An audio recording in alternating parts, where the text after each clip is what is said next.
It's time to talk Tiger football on the flagship station of the Fighting Tigers of LSU, Eagle 98.1, and worldwide on eagle981.com. Fast and fearless, baby, here we go! The Tiger Zone, powered by Low Bears Casino and Hotel Baton Rouge. Get your calls in now at 225-499-9898.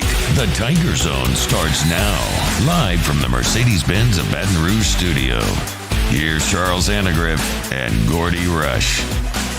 And a pleasant good evening and welcome into the Tiger Zone presented by Low Bears Baton Rouge. Along with Gordy Rush, I'm Charles Hanagriff. Abby Lee on the audio controls, Paul O'Neill on the video controls. Paul never sleeps. Glad that you're with us tonight, whether you're listening along on the radio, you're watching us on YouTube in the ESPN 104.5 page. If you're with us on Facebook Live, you can comment on either one of those platforms, and we'll take your questions throughout tonight's show. Of course, you can always call us at 499-9898.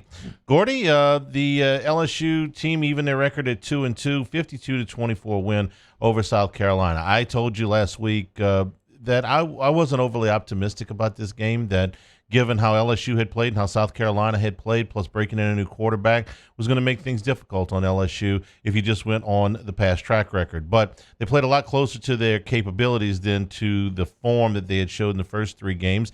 And T.J. Finley had an unbelievable debut to his LSU career. And LSU took control of the game early, ran away in the second half, and that was impressive. That was more in line of what we were expecting earlier in the year. Well, it was a total flip from Missouri, was that LSU won the line of scrimmage on both sides of the football. And that was something I think that I didn't expect for LSU to run the ball as effectively as they did after struggling against Missouri and what we know about South Carolina, right? That usually they're we talked about being a blue-collar defense, physical up front, and so that was a pleasant surprise. And then, defensively, and we'll go through some of the defensive problems, but by and large, they did a good job of getting pressure on Colin Hill and stopped the run most of the time. So your big deal on the offensive side of the ball was that they have balance, that the run game get going. You thought that was just as big a deal as anything that was going on the team. So we had three components when we did this show last week that we thought would improve the running game. Number one, we thought that John Emery would go to the front of the line. And though he didn't have the most carries, I think he went to pretty close to the front of the line along with Ty Davis-Price. And that gave them a more dynamic runner. Somebody could break some more tackles, and that was the first phase of it. The second phase of it was getting the offensive line back set. Now, Dare Rosenthal has been suspended, but Cam Wire has done a very good job at that left tackle spot, but most importantly, they got back Ed Ingram, who I think was a big deal. And then the third element of it was that the quarterback would be a part of the running game. Now, we kind of thought when we did this show that it would be Max Johnson. It turned out to be T.J. Finley. And while he didn't take off and run like he was Lamar Jackson or anything, it was a component of the run game that South Carolina at least had to respect. There were a few times where he did pull the ball. There was the quarterback sneak down at the goal line, which had South Carolina so out of sorts that they jumped offside twice because they knew they weren't going to be able to get the guy down. So I thought all three of those aspects led to this enhanced running game that we saw last week. Yeah, I agree. And certainly Ed Ingram coming back was a huge part of that.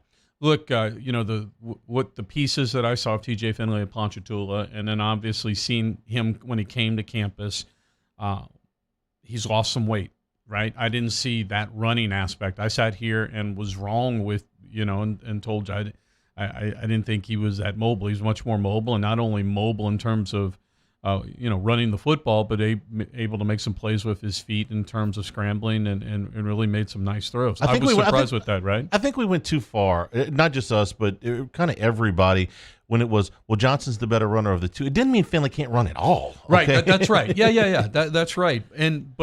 So kind of wrong on that. Now let's go back to when we started the show. And, I remember, heck, I got some text message afterwards, I think on the first Tiger Zone, that I thought Finley of the three quarterbacks in the first scrimmage was the most decisive. And that might have been with the Hanging with Hester segment. And I think now that's what I'd seen. It's the ball's coming out, it's a flick of the wrist, and there's no hesitation. And so I think both of those, the fact that he was able to move a little bit, they ran the football so well. And what it did to South Carolina is that if you have a quarterback that's mobile, sometimes I think you're reluctant sometimes to get after the zone read. We've talked about that before. If you get after that zone read a little bit and you make a small hole a big hole if you choose wrong, right? And the second part of it is that Carolina had to allocate more people up into the box, even though they didn't blitz. It left man-to-man matchups out on the perimeter, especially with Marshall, and they just took advantage of that. And that's a simple throw a freshman can make. You got to be accurate, but it's not a whole lot of reading at that point.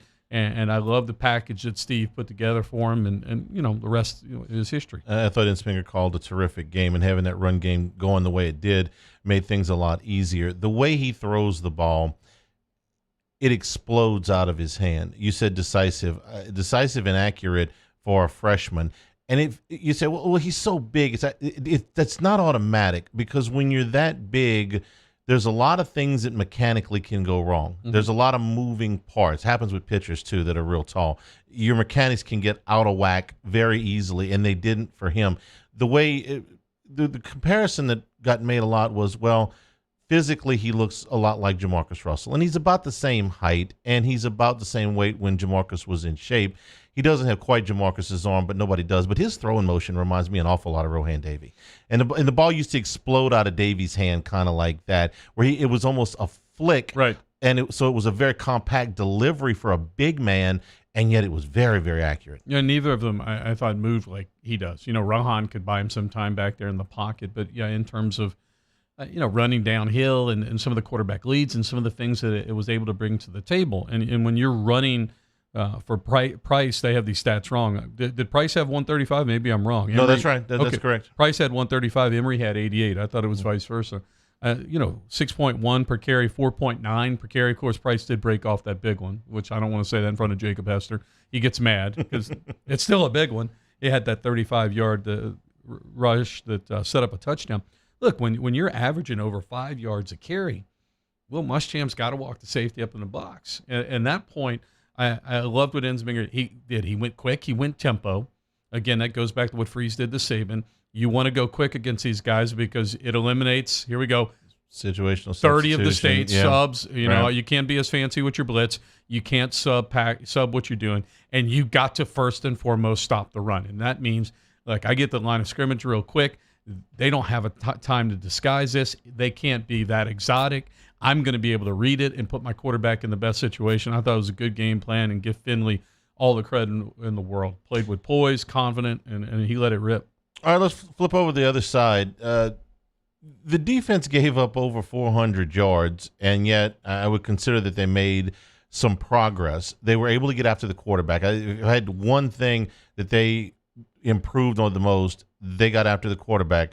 Maybe that was just all B.J. Ojolari, and I don't know, but he had his breakout game in this game, 3 sacks, and you knew where he was all the time. I thought he was phenomenal, and he'll be a big part of what they're doing going forward. Made some personnel changes. Made some personnel changes at linebacker, personnel changes in the secondary, at safety. And after the opening drive, they were able to settle down a little bit, and it wasn't perfect. They still allowed too many big plays. But overall, I saw maybe fewer less assignments. I saw better effort. Mm-hmm. We were worried about that. And better. Far from good, but better. 400, I think, is deceiving because you put up 52 points. You put up 52 points, that means you're giving the ball back to some people, and they're going to have more offensive snaps. And that's what happened in the second half of this football game. Look, I thought it was better, but too many busted assignments. 7 explosive plays. Explosive plays is usually 20, 25 yards or more. I'm with you. Too many times that LSU, again, did not execute what we call contain, setting the edge. And we'll have a segment, I'm sure, to talk defensively about that. And too many times you just got receivers running wide open. You'll have good coverage, and then you'll have bust. And I don't remember a year, Charlie, at this level. What are we, 4 games in now? 4 games in, in which you had this many busts in the 2013. secondary. What's that? 2013. Okay. Yeah. Oh, that was the Menberger year. Yeah. That's right, where they were incredible offensively. Right. Yeah, no, I do remember that. I mean, these busts and people running wide open in the middle of the football field with either a free safety in zone or man free. It's just kind of head shaking, and you have kids that played last year outside of number one who really I think hadn't given you the bust other than a Missouri game. To have this many broken coverages is a little bit of a head scratcher. So some personnel changes were made, and we'll see. I thought they did better with that in the second half. We'll see what they come up with going forward. But all in all, listen, if you'd have told me last Wednesday night they're going to win the game 52-24, I'd have said, well, okay, good luck with that. Right. And they did. And so now you come to kind of a crossroads point of the season against a team in Auburn. This series has been absolutely fantastic. Some of the best games in this run for LSU over the last 20 years. 20, if you want to go for Auburn, really back over 25 years. These two teams have had the series of all series. And I don't know what we're going to see on Saturday. We may see a great game. There's been a few clunkers thrown in there, but I'm looking forward to it because I think for both teams, Auburn has been a little bit, shall we say, fortuitous in getting to their 3-2 record. I'll get to that. And LSU, at this point, can you build on this win? Or, the last time you came up with the big win, you laid an egg the next time out. Right. And you're going to see another start from T.J. Finley. Ed Ogeron confirmed all but as much earlier today on the teleconference, and again on his coach's show today. Brennan really hasn't been able to practice. If he doesn't play this week, you end up getting him basically 5 weeks in between games if he doesn't play again until Alabama. So we're expecting to see Finley on the road for the first time. Looking forward to all of that. We're brought to you by LaBerge Baton Rouge, and of course the Stadium Sports Bar and Grill at LaBerge. Monday nights it's half off margaritas, draft beer, and nachos, and on Thursday nights you buy one tower beer and you get the next tower beer half off. Thanksgiving dinner to go. It's not too early to think about Thanksgiving and an affordable Thanksgiving. Bring home the holidays this season from the Bon Ton Buffet. Their dinner to go feeds 8 for only $95. You can pre-order now through Tuesday, November the 24th at noon. Choose between the oven-roasted turkey, the mandarin orange glazed ham, dressing, sides, rolls, cornbread, sauces, and pie. Call 225-224-4143 to order. So, again, to get in touch with us, it's 499-9898, the YouTube page on 104.5 ESPN, or on our Facebook Live page. You can get us questions there. This is the Tiger Zone on Eagle 98.1. Gulf Coast Bank and Trust is giving our customers the power to bank anywhere, anytime during this challenging event. And we're right there with you. Our mobile banking app is a smart way to manage your money and time. Gulf Coast Bank and Trust, the bank that cares about you. At Corval Toyota in Opelousas, you can get into a 2020 Camry LE with 0% for 6 years or for $22,890. Hurry in, they won't last long. That's Corval Toyota in Opelousas, Happy Town, USA. Gulf Coast Office Products is a nationally recognized Savin office equipment dealer based right here in Louisiana. Over 100 employees strong, Gulf Coast has the boots on the ground to support all vertical markets, from education, engineering, legal, and finance. With the latest in office technology, from desktop to production segment units, Gulf Coast and Savin have the perfect fit for you. Call 225-756-2644. That's 756-2644 for Gulf Coast Office Products. This isn't just another day. It's so much more. Kelly's life was put on hold when her auctioneer primary care doctor discovered a rare blood disorder. Her doctor connected her to an auctioneer care team of cancer, heart, and kidney specialists. With multiple primary care locations around Baton Rouge, same-day appointments, and online scheduling, we're relentless about keeping you healthy. Auctioneer Baton Rouge, innovating healthcare for Kelly. ServiceMaster Elite create clean, disinfected work environments. As a local business, we take pride in serving the New Orleans and Baton Rouge areas. Our cleaning protocols follow CDC and OSHA standards for healthcare settings, offices, senior living, restaurants, and industrial plants. Contact ServiceMaster Elite to get your operation ready for reopening with germ disinfection cleaning. ServiceMaster Elite, the trusted choice in professional cleaning since 1996. To all of our heroes working on the front lines of this COVID-19 pandemic, your bravery and selflessness represent the very best of us, and we want to say thank you.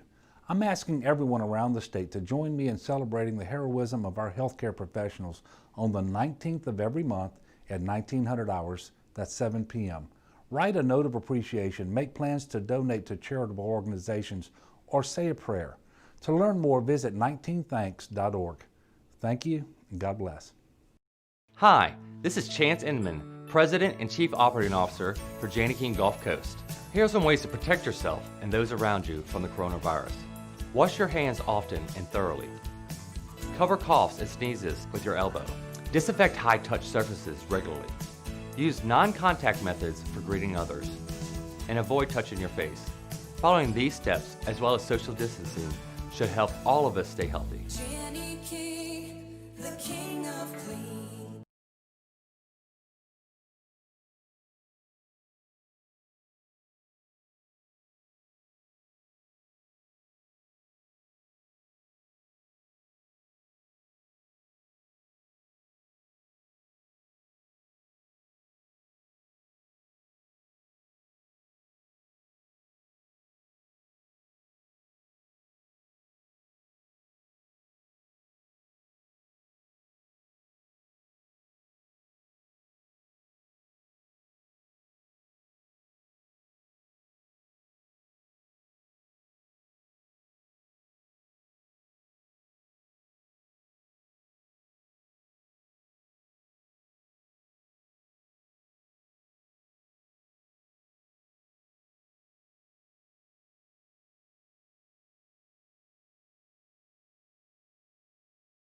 Eagle 98.1.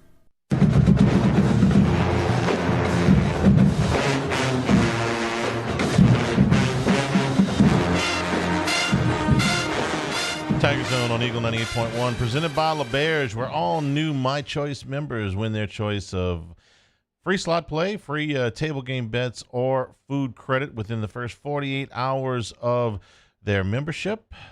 My Choice members, it's free at LaBerge, Baton Rouge. All right, we want to review a couple things from the Coach O show. A couple of them going along in line with some of the questions we've got in the chat. So the first one was about setting the edge, and this is something that Ogeron has been harping on since after the game, in the press conference on Monday, and on Wednesday. It's still, when things kind of get in his craw, it sort of builds throughout the week, and he's a little bit more adamant tonight, and it's a valid concern. Two huge plays in the first half, and I think about the jet to Smith, Shi Smith, that Jacoby Stevens had contained and got caught up in the wash, and allowed Smith to get outside of him. And let me go one other play, and then there was another play. LSU was in man, and I believe it was Glenn Logan and Damone Clark were kind of stacked. Yes. And neither one of them had contained, right? In other words, the ball carrier on that side was able to get outside. And so a lot of, no, we're dating because I'm old here, so we're talking 30 years. But we played more zone than man back then, and it's the opposite now. But there's communication, always communication to talk about who's got contained, right? Because that's the golden rule. I got 10 people that can help me inside here. If I turn the football in, if I stay outside and force you to run inside of me, theoretically, there's 10 people inside, right? And so there's some communication, let's take with Clark or Logan. Either Logan is going to play outside shade of that tackle because there was no tight end, and you're going to contain and you're responsible for turning it in, or more likely it's Clark, right? But there's some sort of tap, some sort of communication, and that's not supposed to happen. And then, the thing about Stevens, you don't get caught up in the wash, and they strung the play out well. I don't recall the defensive end and the linebacker. They're holding up their guy, and he's just got to keep 1 yard. You always keep 1 yard outside the running back. You trust your teammates to play inside out. You're an outside in player if you're a contained, and that's what jumps out at you. You didn't see all this a year ago. They're other than the Ole Miss game, right? Which you wrote off. It was cold and it was a track meet and all the above, but I hadn't seen this sort of coverage, contain type, not coverage, but contain issues in quite some time. And I go back to telling you, Charlie, what you look out on film, it's not that complicated what they're running. And I'm not one to sit here and pin it on the players, because ultimately it's on everyone's responsibility, right? Yeah. Because it's the coaches that make it to the point that they're executing, right? It's just it's baffling to watch the amount of breakdowns. And guess what? You got the Gus Bus coming, who's going to give you more eye candy. He's going to look at this film. He's going to call his protege, Eli, up in Columbia and Como and say, hey, what worked for you? What did you do? And you're going to see all of the above again this week. You're going to see the Missouri package and a lot of similarities with Auburn this week. I do think Eli may have the better of the two quarterbacks, but we'll see. Isn't that something? Nobody. I mean, nobody would have thought that beforehand. Basically, that kid was solid against Kentucky. I mean, he didn't do anything spectacular, but they kept the ball 43 minutes. The second thing that Ogeron said on his show is something I didn't get the exact comment. It was about recruiting safeties, and we got a couple of questions in the chat about this, about you for chat. So Sage Ryan is announcing his commitment on Saturday. He's a 5-star out of Lafayette Christian. He's coached by Trev Falk. Okay, this has been as big a target as there is on LSU's board. It's Mason Smith and Sage Ryan out of Louisiana. These are your guys. Okay, Brian Thomas as well. But at this position, this is somebody you want, and he's coached by Trev Falk, and he's related to Kevin Falk, who's on the staff. So you figure Lafayette kid, position of need, 5-star. Uncle Trev, cousin Kevin, or I may have that backwards. But anyway, it's LSU's guy, right? Except all the crystal ball guys are saying now that he's going to Alabama. I suspect that if he does commit to Alabama, he's going to commit on Saturday, which is Saban's birthday. Isn't that cute? The recruitment will not end until there is ink to paper somewhere, but it is troubling. They did pick up a commitment from Matthew Langlois. They flipped him. A safety from Catholic, a point Capee. But Sage Ryan is a guy that you want. And I made this comparison on a Daily Show, Gordy. It's not the end of the world if they don't get Sage Ryan, but this is the kind of guy that you win championships with. And if he goes to the team that you are competing with championships for, this is really bad. And I compared the situation to Jamar Chase, okay? When Jamar Chase was committed to Florida. Now, Mickey Joseph was hired to recruit that area, and he's coaching wide receivers. The Joseph family name is royalty down in New Orleans. You know that as well as anybody. Absolutely. Okay, so Mickey Joseph's job when he got in here was, listen, the Catholic League. This kid plays in the Catholic League. He plays a position that we need, and he's committed to a team that we got to play every single year. Go get him. Turn him around. And I ask you, did you want to play against Jamar Chase for 3 years? What would have been a normal career without COVID? No. How would you have felt last year in October in Tiger Stadium if one would have been on the other team? Because, as I remember, he made the touchdown and put the game away. You do recruiting, and I understand and just fully enough with to you, make but me I mean, dangerous. No, okay? absolutely. I get all that, and I know how much you love Alabama. Look, LSU needs help at safety. I mean, based off what we've seen on the film, you've got a depth chart that's wide open, the boot. And theoretically, you have the coach that's going on his coach's show and telling him that recruiting safeties is an absolute priority. Listen, man, right? I'm with you, right? If Sean Alexander's kid was going to school in Birmingham and Sean Alexander was on staff at Alabama, he would be, or his nephew, he would be expected to go get the kid out of Birmingham. I'm sorry, this is a kid that you need. And if he goes to Alabama, that's not a good thing. It's not the end of the world, but it's not a good thing. So I don't follow the recruiting stuff that much. I'm giving you enough information for you to comment. Okay? Look, what I'll tell you is obviously, let's start with what you got. And so what's kind of baffling to me is, Todd Harris, who I don't know if it's 100%, right? That's coming off that injury a little bit, but 2 years ago played some good football for you. I thought one of the most impressive things about Mo Hampton last year when he played, and that was the whole situation where you put Delpit back at free safety and you found out that's not his best spot. He was better at stronger nickel or somewhere around the line of scrimmage. The only problem is 2 years ago, your best edge rusher was Jacoby Stevens. And so Stevens, I thought, played admirably at free safety until they got Hampton some reps. But Hampton was a real good, what we call alley player, inside out. And so that jumped out at me and said, wow, this disciplined, understand the position and what have you.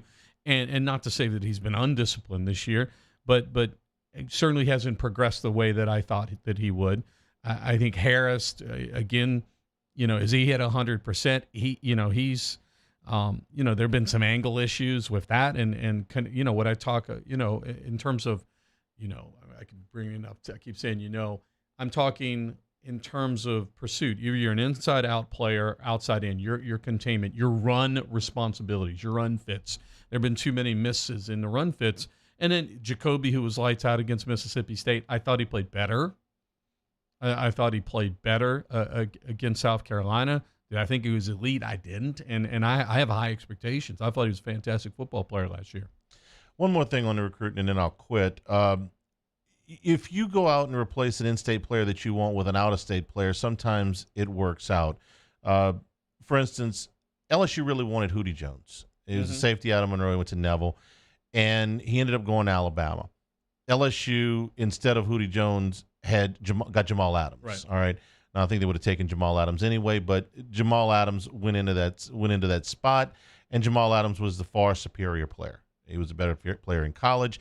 He's in the pros. Hootie Jones is not. They made out on that one.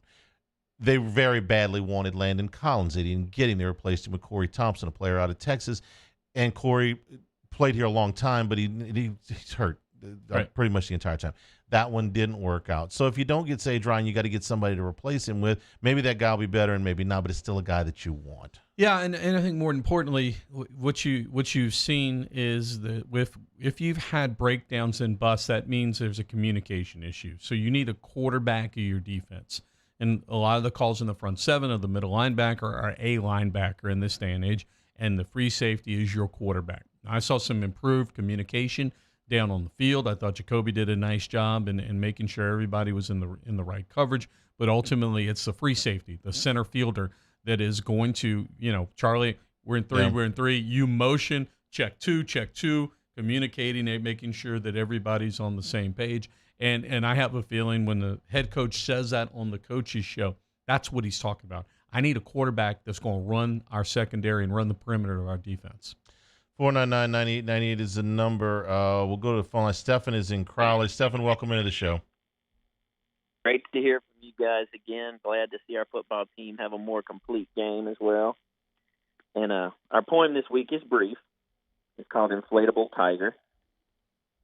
For a short time last year, you weren't second in your state. Now it's midway through 2020, and your ball club just doesn't rate.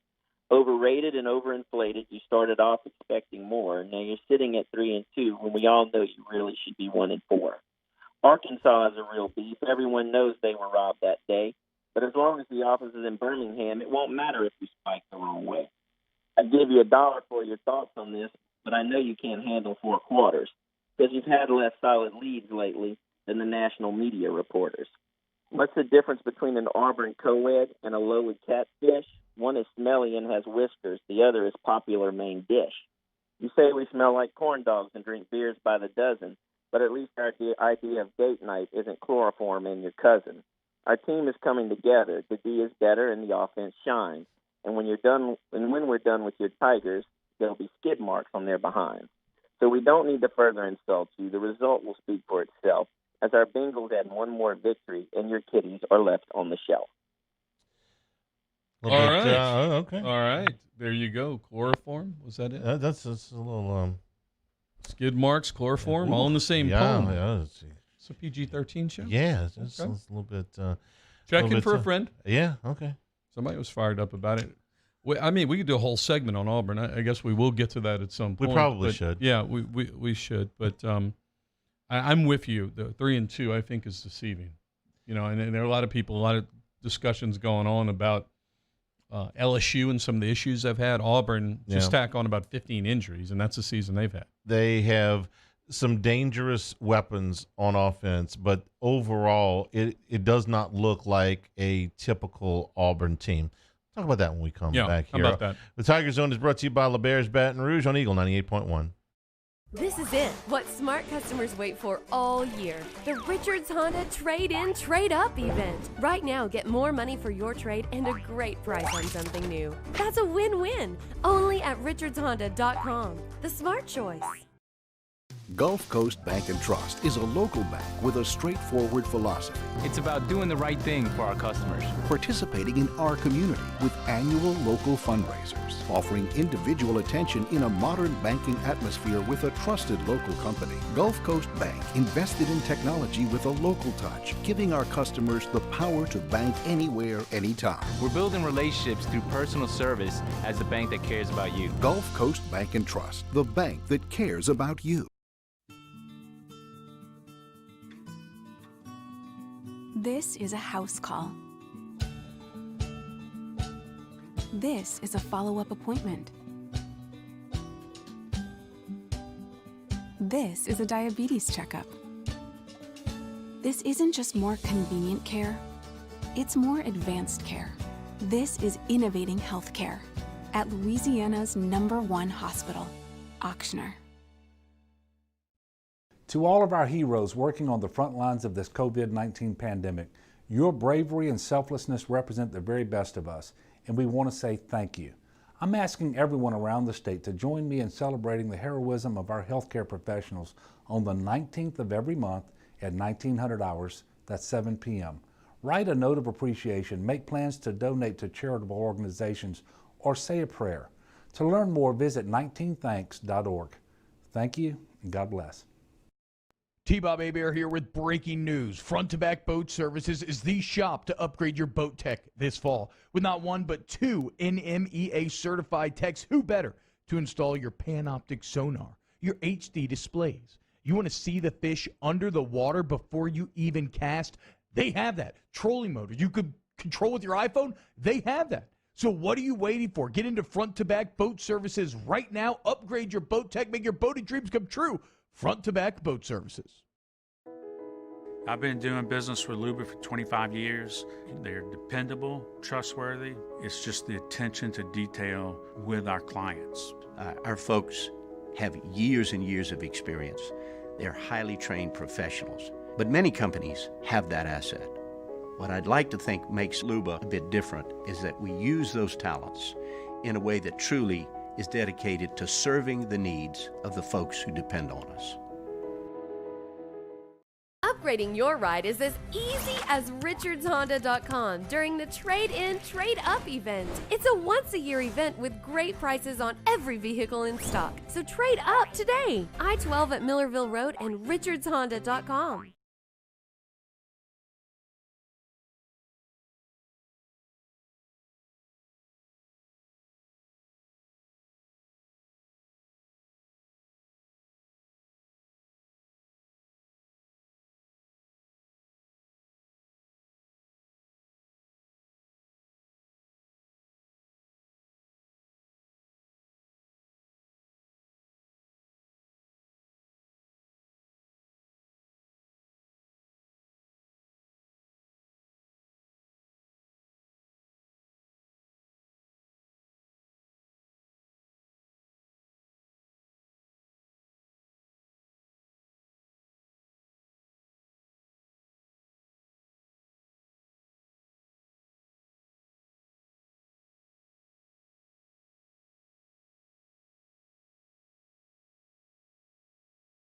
Eagle 98.1.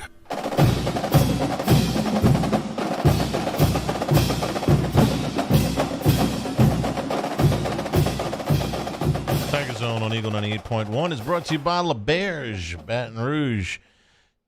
We're in the Stadium Sports Bar and Grill. Your Monday night specials include half-off margaritas, draft beer, and nachos. And on Thursday nights for Thursday Night Football, buy one tower beer and get one tower beer half off. Don't forget about Thanksgiving dinner to go. During the holidays this season from the Bon Ton Buffet, their dinner to go feast feeds 8 for just $95. Pre-order now through the Tuesday before Thanksgiving at noon. Call 225-224-4143.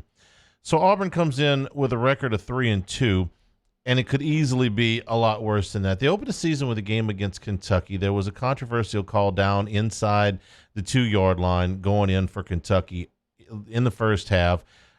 Somehow Kentucky got screwed on the call, and then they end up throwing a pick six on the next play. They got bailed out on that because there was a targeting call.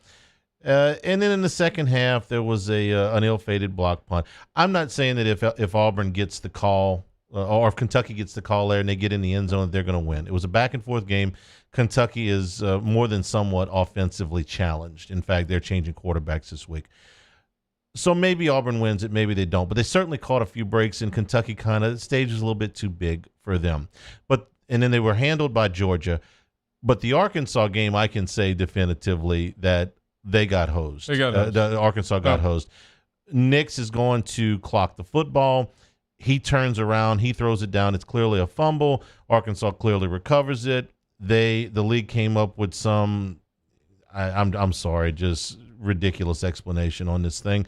And long story short, they kick the field goal. They win. That one's not in dispute. If they don't get the call there, they lose that game to Arkansas.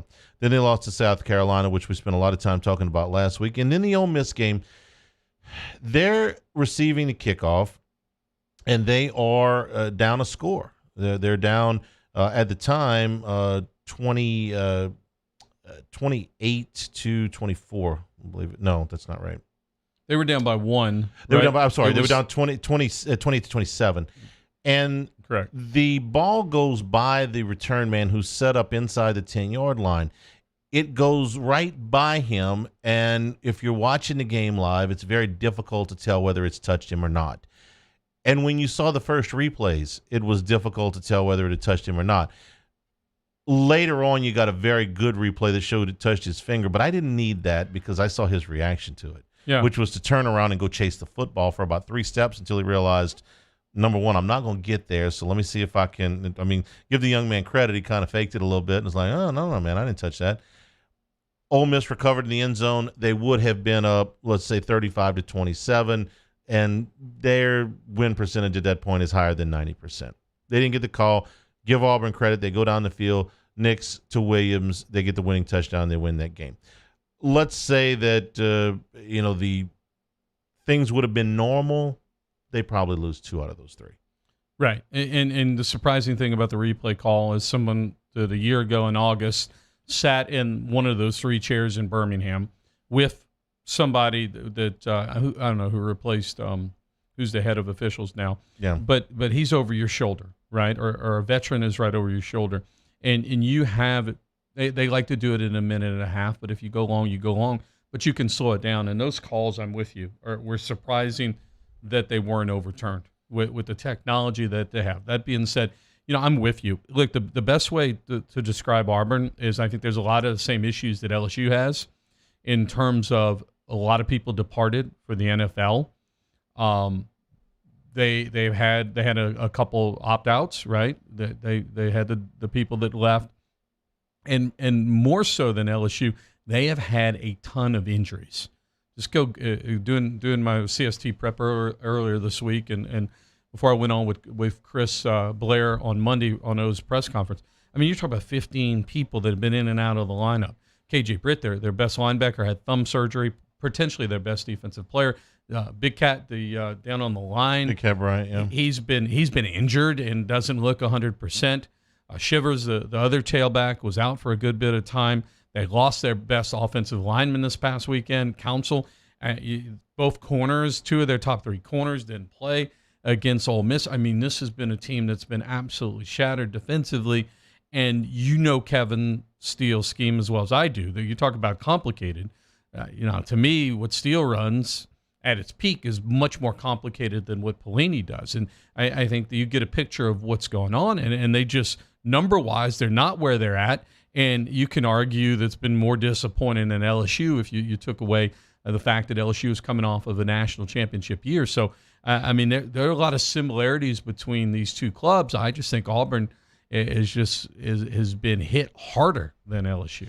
I would add one thing. I think they've had more of a problem with turnovers than LSU. Question. They're a +2 because they've gained 6. Nix has thrown 4 interceptions. They haven't fumbled a ball. LSU's a +6. They're a +2. So they've had a bigger problem through 5 games with turnovers than LSU has had through the same time. LSU's turnover margin is better. They've gained more. Right. Okay, the giving them up is the same. So all of that being said, I'd tell you that Auburn's offensive destiny lies with two people. Tank Bigsby, the running back, and Seth Williams, the wide receiver. And I think Williams is the best player on their team. If you had told me a week ago, here's your ballot for all SEC at wide receiver, and you got Devontae Smith and Jalen Waddle and Seth Williams and Terrace Marshall, pick three, I'd have had to sit there for a while. I'm with you. Okay, because they're all equal talent. It was a shame what happened to Waddle in the game. But my point being that if you watch Terrace Marshall and you think this guy's a heck of a receiver, I think Williams is every bit as good. And I think he's every bit as good as Devontae Smith at Alabama. I think he's a special talent. I think he went up and made 2 catches that saved them in the Kentucky game. No question. These were not normal catches. These were extend yourself, go up and make a play catches. And then he does it again against Ole Miss, where he makes a play and the catch and run turns into the touchdown that ended up winning the game. Two catches, and he caught a 50-50 ball. That's right. On a deep post. It really wasn't a great pass. It was just a rainbow, and he out-athleted him. I'm with you 100%. When I watch him on offense, you know what Chad Morris wants to do. And Chad Morris in his heyday was Clemson. Of course, they had great athletes. And, I think back to the bowl game in Atlanta when LSU played him, and obviously a little bit Deshaun Watson before. I think he had gone at that point, gone to SMU. But Morris is more of an aired-out type of guy. And at Arkansas, he never really got tracking. But this offense, I think that they started trying to throw the football a little bit because they had wide receivers that were returning. They lost all of their offensive linemen. And this thing has evolved as Bigsby has emerged as a running back. Yeah. And Nix has struggled. I think, again, they're going to look at that Missouri tape, and you're going to see a whole lot of eye candy. And with Nix, I don't think he's not going to beat you throwing the ball consistently down the football field, but they're going to be looking to take their play action big shots on LSU and hope they get a coverage bust. Bigsby has been a godsend for Nix. The first 2 games, they seemed reluctant to use him a whole lot. He's a freshman. Maybe they didn't feel like he had a complete grasp of the offense. Maybe the situation didn't dictate against Georgia because they were behind so much for most of the game. Whatever it was, the last 3 games, $129, $111, $146. Yeah. So when Gus's offense is going good, he will feed a tailback more than any coach in the one tailback. I mean, we watched Trey Mason drag them for Alabama, Georgia, and Florida State for, I think, 600 yards between the 3 of them, and that was 3 pretty good football teams. So when he gets a hot hand, he's going to go to him, and that's Bigsby right now. And you're not good on the offensive line, so what they do a great job of, and when Gus is really, really good, he makes you defend the football field from sideline to sideline. And there was a touchdown, the second to last touchdown, in which Bigsby walked in from 20-plus yards or something like that. What would happen is that you had Seth Williams on the right side of the football field, and Ole Miss rotated their coverage. And when you rotate your coverage to give help, guess what happens? The backside, you're -1, but you're really not good contain-wise. And so what they were able to do is just run zone read back to the other side. They did a nice job with Nix, who's mobile enough to keep the defense honest, and he carried out the play fake. And Bigsby went untouched, literally 24 yards out. And so that's where I think that's how I attack LSU, right? A lot of eye candy. I want to test all of your run fits because you haven't given 4 quarters of great run defense this season. And this is why I want to run this by you, because we spent a lot of time last week talking about would Stingley travel with Shi Smith. And Shi Smith was not a big factor in this game. He did 2 runs at very, very early. The long play late when the issue was decided. It wasn't a big impact on this game. I love what Eli Ricks has done so far. He's made some big plays. Right. He is a freshman. I think he's got real skills. But I want Stingley on Williams, man. Williams scares the heck out of me. I just think so much of him as a player. And it goes back to what I just talked about. If you can play him, if you can play man up, then you're in a better situation to defend the run. Yeah. They didn't do that against Shi Smith, right? No. And so I think we both feel like Williams is a better football player than Shi Smith. And if I'm Gus Malzahn, Chad Morris, absolutely, I'm going to put Seth Williams on the right side. I'm going to run him away from Stingley, right? I'm going to put him on Eli Ricks and try and force LSU's hand. I think that's going to be a fun part of the little chess match between Pelini and Morris. And Schwartz is their leading receiver in terms of catches, number 1. but he is not the big play. He's not the big play threat that Williams is. He's caught more balls, but they're almost all underneath. He's averaging a little about 8.5 yards a catch. With Williams, it's like 19. Yeah, okay? and I think that was a number that jumped out when you look at Bo Nix. He's averaging 6.4 completion, only 58%, which is not great. You thought that would be a better number. He's got 6 touchdowns and 4 interceptions, and I'm with you. And I think about what I do like about Schwartz is that he's more of a possession receiver. As you talked he's a good player. Williams, though, is the game breaker. Yeah, I'm with you. And so where's LSU really struggled? Middle of the football field. It hasn't been the corner play. It's been the linebackers playing in zone and bust in the middle of the football field and the safety. I mean, absolutely play action and look for Schwartz in the middle of the football field. I think that's going to be a big part of their game plan. Schwartz in the middle of the field is one thing. I've got these nightmares of Williams running 18 running free in the secondary. Right. That's so I'm tempted, and I know they can't do this or they won't do this or whatever, but I'm tempted to just go to Stingley and say, you got 18, and the rest we'll play 10 on 10 the rest of the way. But you got that cat, you got this cat. They haven't shown that yet. I hear you, right? And that's comes back. If you're Malzahn, where I want to put him in the slot, and they did move Shi Smith around a little bit, but Smith didn't jump off the table at me the way he had that one big run. But he wasn't able to separate from Flott on 2 big third, and maybe there was a third and a fourth down conversion. And on film, at least Williams looks to be a little bit better football player at this point. This is the one team that I really want to do that against. I think I could do that against Alabama. They got 3 of them. Okay, even without Waddle, they just they bring another guy in. If you put Stingley on Smith, they'll just find some other way to beat you. But there's a big drop off from Williams to the next guy. I'm with you at Auburn. We'll take a break. Come back with more. We got phone calls. We got some of your questions on the chat, and we'll get to our Facebook questions as well. This is the Tiger Zone presented by LeBears on Eagle 98.1. Gulf Coast Bank and Trust is a local bank with a straightforward philosophy. It's about doing the right thing for our customers. Participating in our community with annual local fundraisers. Offering individual attention in a modern banking atmosphere with a trusted local company. Gulf Coast Bank invested in technology with a local touch, giving our customers the power to bank anywhere, anytime. We're building relationships through personal service as the bank that cares about you. Gulf Coast Bank and Trust, the bank that cares about you. At All-Star Toyota, you get it all. If you're in the market for an all-new Toyota vehicle, come see our friendly and knowledgeable sales team at All-Star Toyota. Located in Baton Rouge at the corner of Airline and Goodwood, we've been serving our community since 2005 by offering a large selection of new Toyota cars, trucks, and SUVs. Get behind the wheel of your dream car and take a test drive at All-Star Toyota today. Gulf Coast Office Products is a nationally recognized Savin office equipment dealer based right here in Louisiana. Over 100 employees strong, Gulf Coast has the boots on the ground to support all vertical markets, from education, engineering, legal, and finance. With the latest in office technology, from desktop to production segment units, Gulf Coast and Savin have the perfect fit for you.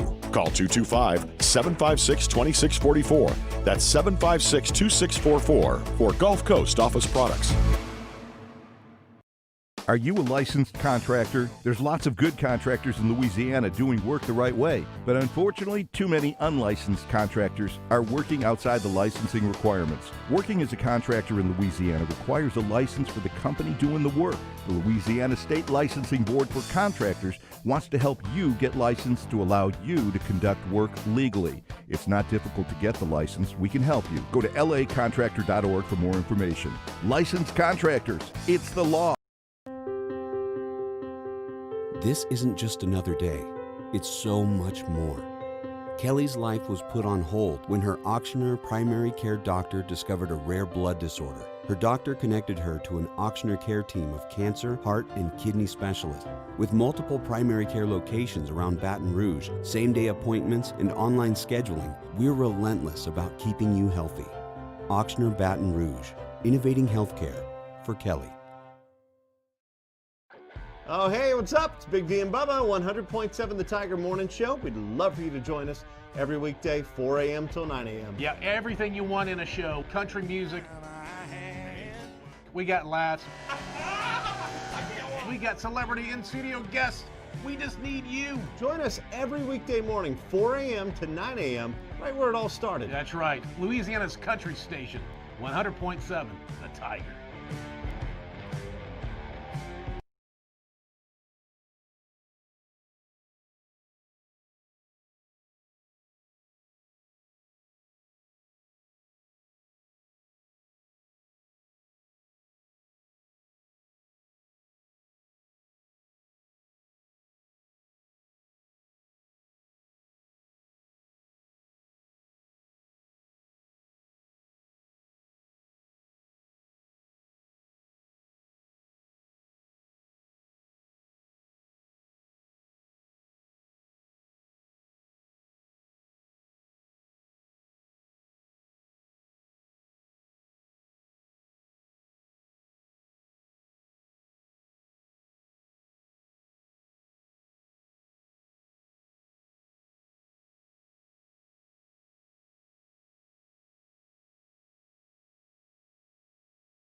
Eagle 98.1.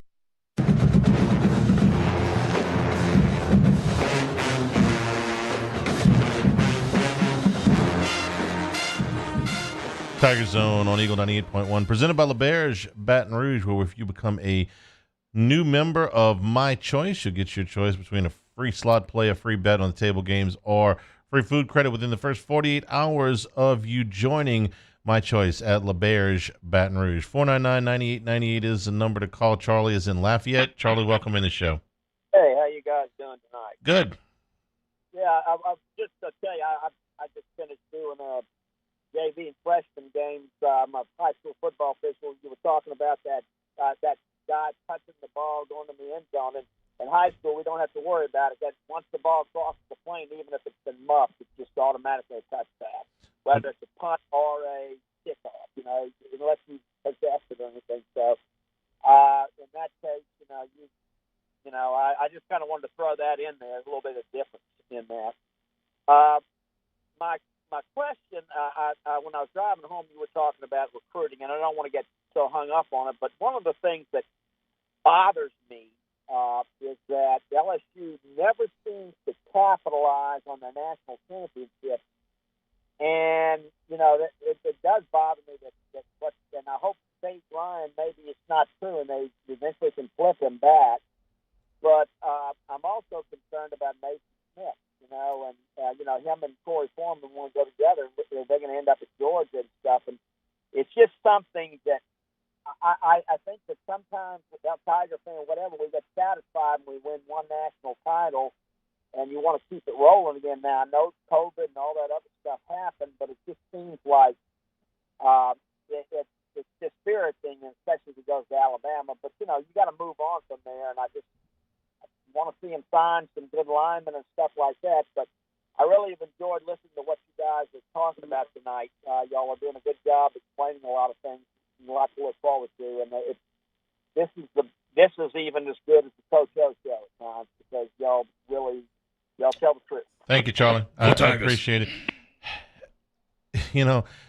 The 2008 class, he's talking about capitalizing on recruiting. It did include Patrick Peterson, but it included a lot of misses too. I think Brandon Taylor was in that class, was a terrific player, but there were a lot of misses in that class in 2008.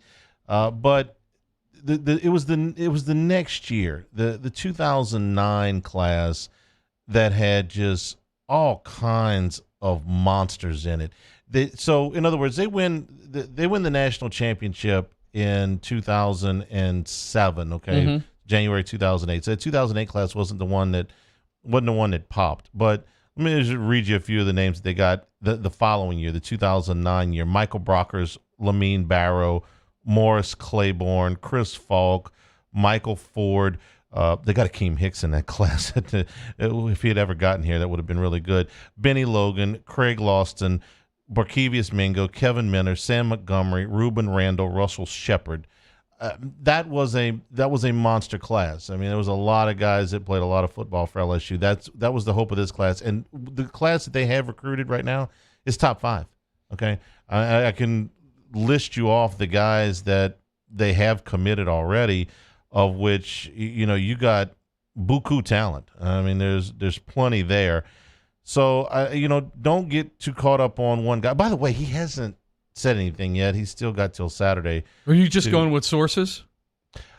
The services, the crystal ball guys. Yeah, okay, sure. Okay. Sure. Not my sources. I mean, this is not like the double secret, sources. I mean, the recruiting services saying, hey, look, we feel like it's a little bit of an Alabama lean. Those guys get it right most of the time. They don't get it right all the time. Gotcha. We'll see. So, I mean, let's talk about, somebody brought up Sopsher. And, Nick is no doubt he's going to target the top 3 players in your backyard. He's coming after it, right? Yeah. And what's the latest on Sopsher? I mean, I heard sauces. Is he officially in the transfer portal? He is. Okay. Not that I get in the recruiting sauces, but, the word, at least what I heard is possibly come back home like Southeastern. Right. I don't know. But possible. That's all speculation, right? That's his business. But Sopsher was a miss. We're on the same page? He's been a miss sure. thus Oh, far. my good. He was a gigantic bust. Right. Sure. Big miss with that. And so, look, I mean, you're going to win. This is my standpoint. I'm going to tick off everybody that lives and dies, and I love Mike Scarborough and Shea and all those guys. You're going to win some, you're going to lose some. Don't know all the situations. Trev Falk played for Nick Saban. Mm-hmm. And that's that. Look, I have a great relationship. The guys that coached me all the way down to my high school, right? And that kind of travels a little bit too. So, and I realize Kevin Falk and Lafayette and all the above. I don't know what's going to happen. You follow that more than I do. And the reality is you're going to win some, you're going to lose some. You got 3 incredible kids out of the state of Georgia who let Gilbert Ojulari and Max Johnson come to Louisiana. So I'm going to let you and those, everybody else kind of examine that. It happens. It happens everywhere. Happens in Louisiana, you lose your mind. Charlie's shaking his head. No. Let me tell you why. Yes, you win some and you lose some, okay? But when you lose the guys in your backyard to your biggest rival, no, that's not good. It's not something you can just gloss over, okay? Did you enjoy watching LSU play against Landon Collins? Did you enjoy watching him play against Cam Robinson? Did you enjoy watching him play against Denzel Duval? Did you enjoy watching him play against Devontae Smith? No. Have you enjoyed watching him play against Dylan Moses? No. Okay, because all of those guys got rings. All of those guys are from here, and a couple of those guys are from real close to here. And like I said, if Alabama were losing legacy guys out of Birmingham to LSU, I think they'd be in just as big an uproar over there. So this is a guy that, yes, if he does go to Alabama, it going to hurt. And if he ends up not being able to play, well, that's just how that goes. But this is a guy that LSU very badly wants, that they have very close ties to, that is right down the road. Lafayette is LSU country, partner. And if he goes to your main rival, no, that's a problem. Okay, did Texas A&M like Caleb Von Chasson beating them 50-7 and winning a national title? Well, no. And when's the last time Texas A&M played for a national title or played for a conference title? I got you. Okay. Listen, I'm not saying it's the end of the world, okay? Nobody's irreplaceable. But I'm not going to just gloss over this thing and say, oh, well, that's okay. They lost a safety from Lafayette. He's not just another safety from Lafayette. He's not. He's a Falk, okay? I mean, that's a guy you're supposed to get. I got you. Okay? So, anyway. Where were we? I don't know. There's a football game going on. You're on the recruiting. No, man. You've gone all NFL draft night on me. And I didn't want to. But you did. I really and I didn't. like it. I like it when you get fired up. You provoked me. We were supposed to have Game 7 of the World Series on tonight. Didn't get it. But Kevin Cash decided he had to change pitchers, so we didn't get that. Let's see. We got. Well, let me go through some of these questions when we come back. You got some from Facebook. I got some from YouTube. We'll do that when we come back. We're brought to you by LaBerge. Baton Rouge is a Tiger Zone on Eagle 98.1. During times of trouble, hope keeps us calm, and courage keeps us strong. Here in Louisiana, we know this better than most. After all, we've faced hardship, but hurricanes and floods never washed away what makes us strong. It's our culture, the spirit of resilience that says rise and rise up again. We'll make it through the tough times, we always do. And Blue Cross will always be here to support you. Service Master Elite create clean, disinfected work environments. As a local business, we take pride in serving the New Orleans and Baton Rouge areas. Our cleaning protocols follow CDC and OSHA standards for healthcare settings, offices, senior living, restaurants, and industrial plants. Contact Service Master Elite to get your operation ready for reopening with germ disinfection cleaning. Service Master Elite, the trusted choice in professional cleaning since 1996. They are exactly the same. They're identical. Actually, they're not. House 2 also has antioxidant vitamin C. Antioxidant? Then we'll take House 2. Given the choice, why wouldn't you choose the one with antioxidant vitamin C? Choose Vizzy Hard Seltzer. Do you have or have you had COVID-19? Antibody screening or rapid molecular testing can tell you. Lake Urgent Care Lake After Hours offers both with results from molecular testing in minutes. Learn more at lakeurgentcare.com. This is a house call. This is a follow-up appointment. This is a diabetes checkup. This isn't just more convenient care, it's more advanced care. This is innovating healthcare at Louisiana's #1 hospital, Ochsner. To all of our heroes working on the front lines of this COVID-19 pandemic, your bravery and selflessness represent the very best of us, and we want to say thank you. I'm asking everyone around the state to join me in celebrating the heroism of our healthcare professionals on the 19th of every month at 1900 hours, that's 7 p.m. Write a note of appreciation, make plans to donate to charitable organizations, or say a prayer. To learn more, visit 19thanks.org. Thank you, and God bless. T-Bob Hebert here with breaking news. Front to Back Boat Services is the shop to upgrade your boat tech this fall. With not one but two NMEA certified techs, who better to install your Panoptic sonar, your HD displays. You want to see the fish under the water before you even cast?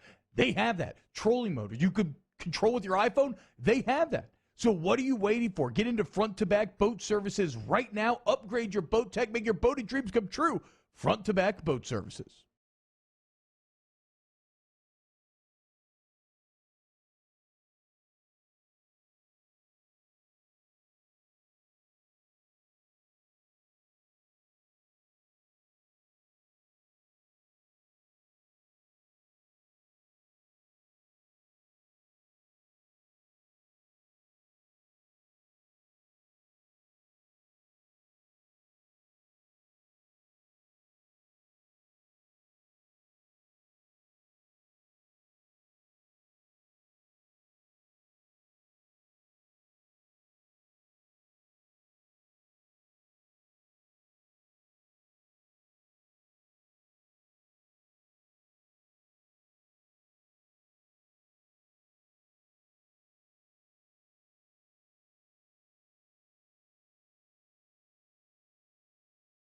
Eagle 98.1.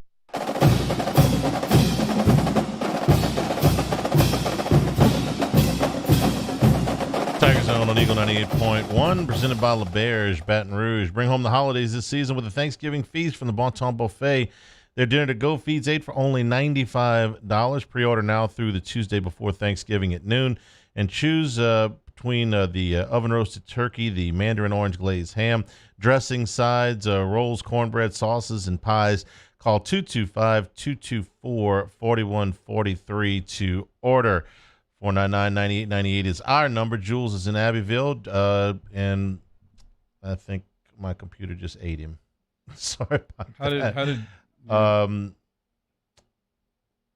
my computer screen just ate the call. I apologize. All right, let me go back to the most of the chat stuff is on and when I say the computer ate him, I think it was something that I pushed. It was do not blame my producer. This was completely my fault. Okay, so I screwed up. Most of the comments in the chat are concerning. Sage Ryan, listen, they get him. They don't. He's a guy that they want. He's a guy they like to get. If they don't get him, they got to replace him. That's the very nature of recruiting. So it's not like the world ends, okay? But it's a guy that they definitely want. Let me see if I can do this correctly this time. Jules is in Abbeville. Jules, go ahead. Charles, okay. Charles, I've asked you in the past about the top recruits in the state being pinched, and you've usually given me, well, we're going to get somebody else. We can always replace somebody, and I heard a little bit more angst in your voice about Sage Ryan. I'm trying to think, and I posted it on chat. Other than Kevin Falk and if you want to say Tyler Shelvin, some Lafayette area guys that have really been Falk level type players, Kevin Falk type players. Kevin, don't compare everybody to Kevin Falk. I mean, Kevin Falk's one of the best half a dozen players to ever come through here. I mean, he was the second leading rusher in the history of the SEC when he finished. So that's not fair. I would tell you that the kids that they got out of Breaux Bridge were all really good players. Dominic Davis was a terrific player that they got out of there. John Zenon won them an SEC championship with a play. Charles Alexander, I believe, was out of there, was a very good player. So Breaux Bridge, which, that's your next door neighbor, right. over the years has been a very good school. Obviously, Walker Howard out of St. Thomas More is on his way, and if Jack Besh joins him, that'll be terrific. I understand he's a very good player. Has there been, and they've done a very good job down in New Iberia. They've gotten some terrific players out of New Iberia, out of St. Martinville, out of Lafayette proper. You're probably right. It's not an overwhelming amount of kids that they've gotten out of the interior of Lafayette, but the surrounding, the Acadiana area, they've done well. Good enough. That's all I wanted. Okay. Y'all have a great one. Thanks a lot. And there's certain portions of the state where you just feel like the Acadiana area, big LSU. Yeah. Lake Charles area, there's a kid out of Barb. You feel like LSU. Bayou parishes, Mason Smith. You got to go get that guy. That's LSU. New Orleans has been more LSU in the last 20 years. In the 20 years prior to that, New Orleans was a problem. I think the big thing also jumps out about this school, and you know more about recruiting, but having covered the state championship in the Dome 2 years ago, I mean, what Falk is building over there. Yeah. I mean, that is different level. I mean, they blew, I believe it was Ascension Catholic, off the map 2 years ago in that game, but a 2A, 3A school, whatever that was, I mean, that is close to seeing Evangel.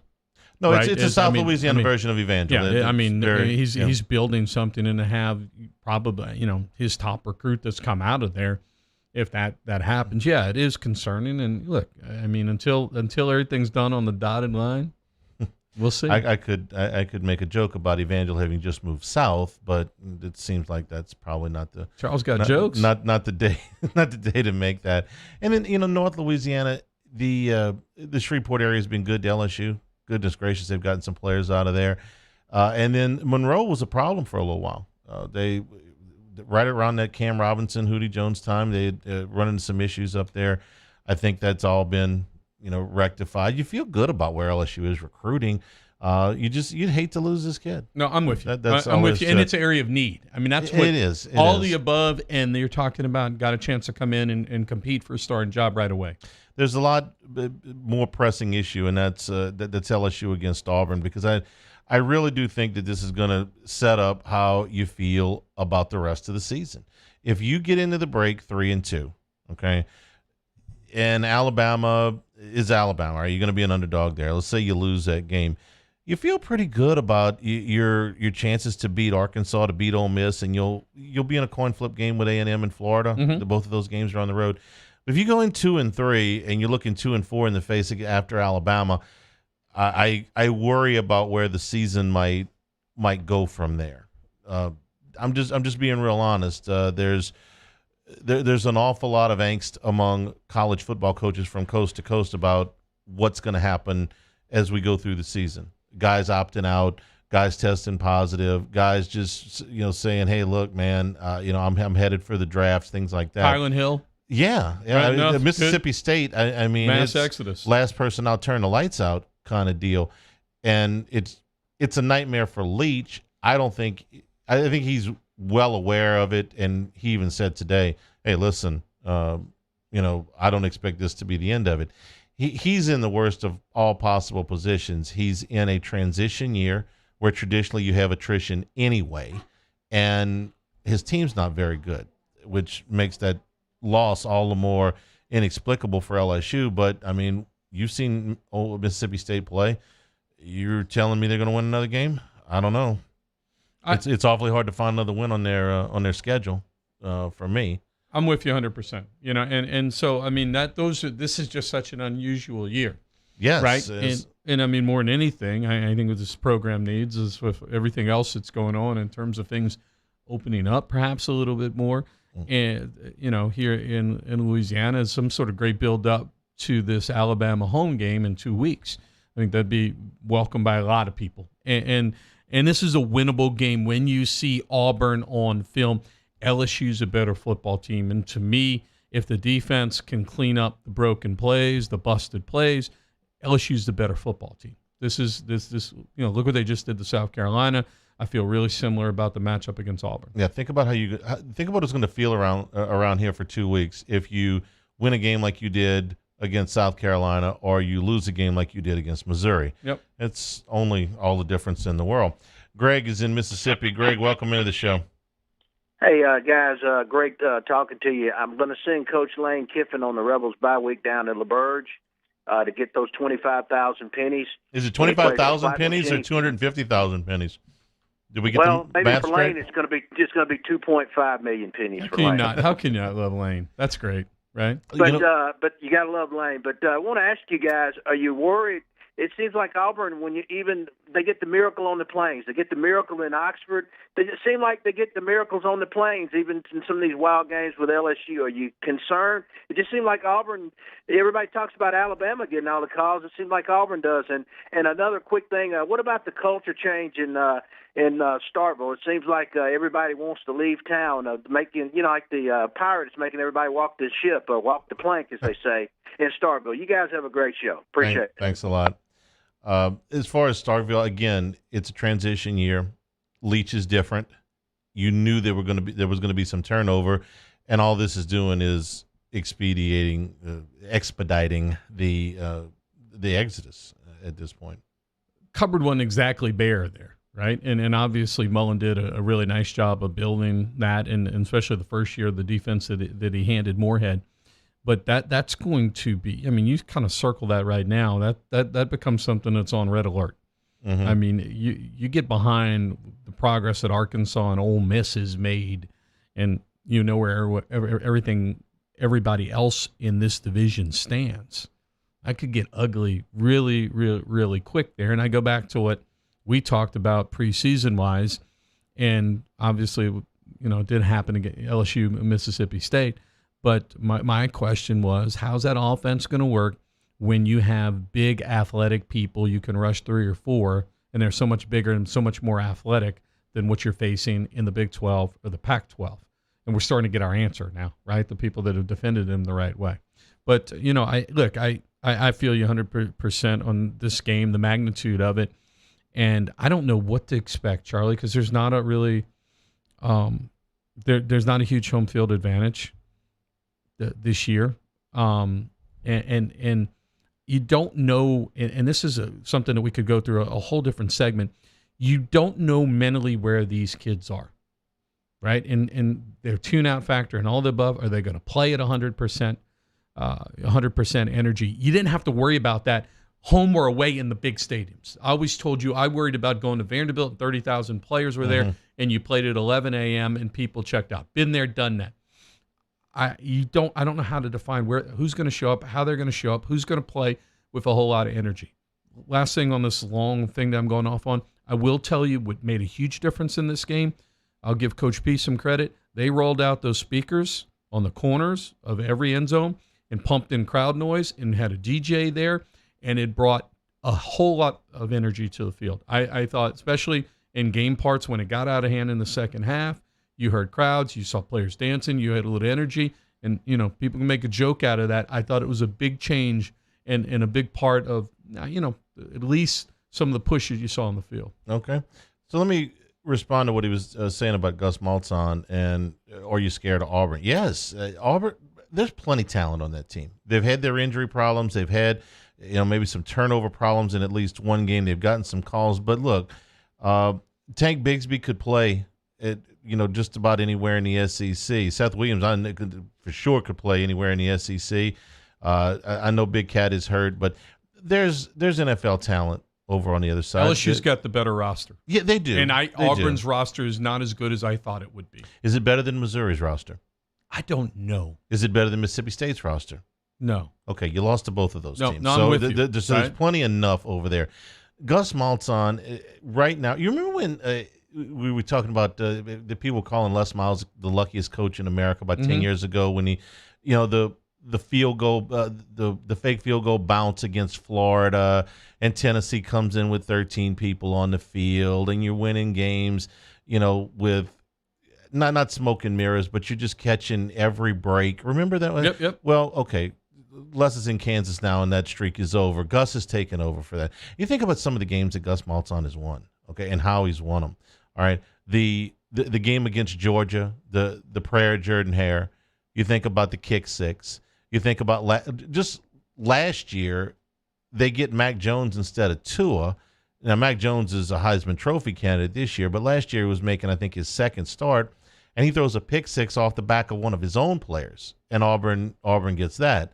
Then they get the call against Arkansas. I mean, look, he has I think a lot of Gus Malzahn as a coach. I think he's a very good play caller. No question. But he has been living right, okay? I mean, and over there you kind of got to live right because if you don't get to stay very long. But, yeah, he has picked up more than his fair share of breaks. All of that put into it, and Auburn can very easily win this game. I think anybody. This is a coin flip in my head. If you take Bama out, in my opinion, and you take Vanderbilt out of this equation, the other 12 teams, yeah. 12 teams rather, may have a chance to beat the other one. Georgia maybe a little bit, but I think they're still deficient on offense. And it comes back to who's going to play. I mean, it goes back to LSU just kind of mailing it in against Missouri, right? And the Alabama Ole Miss performance was a little bit of a head scratcher to me. And there are a couple of games that just kind of are, Texas A&M with that tight game against Vanderbilt early, and then Vandy done right for the. I don't know if they played since then.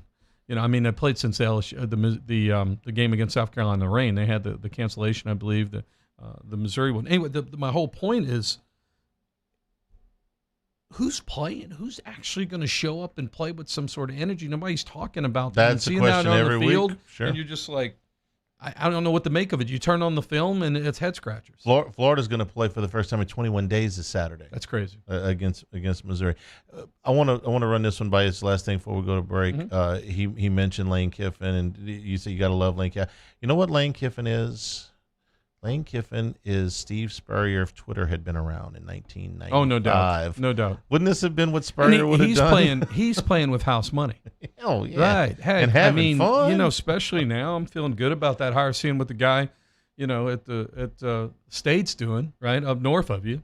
Yeah, we were making a mess out of it, right? They were having that debate all off season. Who made the better hire? So far, what if Spurrier would have had Twitter? Oh, God bless. You imagine that? That'd be fun. I mean, all of those quips in the off season that were on the rubber chicken circuit would have been on Twitter. You imagine he would have been killing Fulmer on Twitter, who would not have understood Twitter 25 years ago. Correct. And he would have got after LSU too. So I don't know. Maybe it's best it wasn't. We'll take a break here. We're brought to you by LeBear's Baton Rouge, the Tiger Zone, Eagle 98.1. I've been doing business with Luba for 25 years. They're dependable, trustworthy. It's just the attention to detail with our clients. Our folks have years and years of experience. They're highly trained professionals. But many companies have that asset.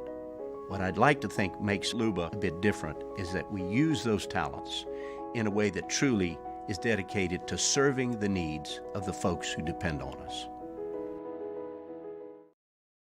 At All-Star Toyota, you get it all. If you're in the market for an all-new Toyota vehicle, come see our friendly and knowledgeable sales team at All-Star Toyota. Located in Baton Rouge at the corner of Airline and Goodwood, we've been serving our community since 2005 by offering a large selection of new Toyota cars, trucks, and SUVs. Get behind the wheel of your dream car and take a test drive at All-Star Toyota today. This isn't just another day. It's so much more. Kelly's life was put on hold when her auctioneer primary care doctor discovered a rare blood disorder. Her doctor connected her to an auctioneer care team of cancer, heart, and kidney specialists. With multiple primary care locations around Baton Rouge, same-day appointments, and online scheduling, we're relentless about keeping you healthy. Auctioneer Baton Rouge, innovating healthcare for Kelly. Gulf Coast Office Products is a nationally recognized Savin office equipment dealer based right here in Louisiana. Over 100 employees strong, Gulf Coast has the boots on the ground to support all vertical markets, from education, engineering, legal, and finance. With the latest in office technology, from desktop to production segment units, Gulf Coast and Savin have the perfect fit for you. Call 225-756-2644. That's 756-2644 for Gulf Coast Office Products. Are you a licensed contractor? There's lots of good contractors in Louisiana doing work the right way, but unfortunately, too many unlicensed contractors are working outside the licensing requirements. Working as a contractor in Louisiana requires a license for the company doing the work. The Louisiana State Licensing Board for Contractors wants to help you get licensed to allow you to conduct work legally. It's not difficult to get the license. We can help you. Go to lacontractor.org for more information. Licensed contractors, it's the law. I'm Jay Ducote. I grew up learning how to cook at LSU tailgate parties and right in my own backyard. And I created JD's Louisiana products to bring that Louisiana flavor to you at home for your backyard cookout. JD's Louisiana barbecue sauce, Louisiana molasses mustard, spicy and sweet barbecue rub, and more are available at your local supermarkets or by logging on to jducote.com/shop. Put in promo code CST for 25% off at checkout. Do you know the proper way to prevent the spread of COVID-19 in your office? We do. We're Jani-King, a leader in the cleaning industry for over 30 years, and we've developed comprehensive programs to address proper cleaning and disinfection. We have experience in applying disinfecting programs in hospitals, office buildings, schools, and other venues. Now we're ready to help and able to assist customers that need disinfecting services. Jani-King, the king of clean. ServiceMaster Elite create clean, disinfected work environments. As a local business, we take pride in serving the New Orleans and Baton Rouge areas. Our cleaning protocols follow CDC and OSHA standards for healthcare settings, offices, senior living, restaurants, and industrial plants. Contact ServiceMaster Elite to get your operation ready for reopening with germ disinfection cleaning. ServiceMaster Elite, the trusted choice in professional cleaning since 1996. Eagle 98.1.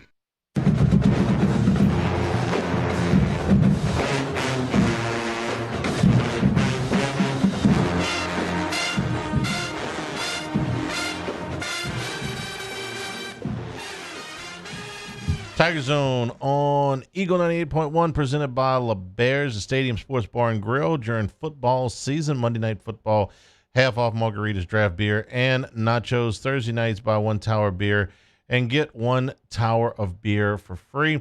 And all new My Choice members, you get your choice of free slot play, free table game bets, or food credit the first 48 hours that you join My Choice at LeBears Baton Rouge. Just breaking news here, Charlie. So the LSU fans that are melting to you on Twitter about recruiting, or on YouTube, I should say, the 104.5 ESPN page. Number one player in the class of 2022, Quinn Ewers, is just decommitted from the University of Texas, 5-star quarterback from Carroll High School. So, you talk about the premier high school in the state of Texas, and he's decommitting. Alabama had the number one player for the class of 2022 out of Alabama, top 10 national guy, was decommitted, and he'd been committed since March. So, yes, it doesn't just happen. And here. it's the other part, I think, is a strange time. There's no visits, right? I mean, all of the above. I mean, they're manufactured, but no true visits, and it's a weird contact cycle. Did you go to Purdue without visiting? No, I visited Purdue. You visited Purdue, okay. Because there are some of these kids that are going to schools that they have not. Oh, no question. Or committing to schools maybe that they haven't visited. I tell people that, recruiting's all about who's in your ear. To me, who's really making the decisions. And I tell people this experience. I went and saw Northwestern. I saw Wake Forest. I'm trying to think of. I went to Cornell. You must have Tulane. Really you had good grades. Had good grades, right? I wound up doing Tiger Zone 8 to 10. Jeez. Stanford, and at the time, Dennis Green was out there, and they sent a letter. I looked at Matt Palo Alto, and I was like, no, I don't want to go all the way out there. And years ago, 10 years ago, I went to Pebble Beach, drove by and went through Palo Alto just to see it, and I was cursing yourself. I was cursing because at 17, right? And even having I didn't realize Palo Alto was that close to San Francisco.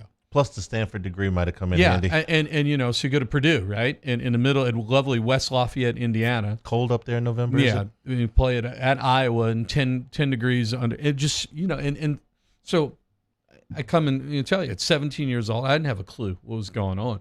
So who's in your ear? I mean, that's really what you're recruiting 9 times out of 10 on that, and what they're going off of. And so it like what you've talked about, it's a relationship thing. And so who's got the relationship there? And so I know Nick, Coach Trev, and don't discount that relationship. And I know Trev played at LSU, right? But he also played for Saban and has a strong relationship. He did. I think Trev will tell you, and the only reason I know this, I don't know Trev Fall personally, but I saw an interview that he did this summer during the COVID with our friend Jacques Doucet that, hey, he was like, look, Saban got here, wasn't pleasant, told us we were all, too small, too slow, too whatever. And he said, we were kind of like, man, who is this? And he goes, at the time, I didn't react to it very well. He said, I realize now as an adult what I didn't realize then as a young man about what, how things were going on. And of course, Trev Falk's become a terrific coach. So what does that mean for, what he's doing? I'll tell you what I do find interesting, though, is that LSU's playing Auburn this Saturday, and there seems to be a whole lot more interest in what a high school safety is going to do than the football game. And both of those things happen Saturday. And LSU Auburn is usually a pretty big deal. I mean, man. The earthquake game.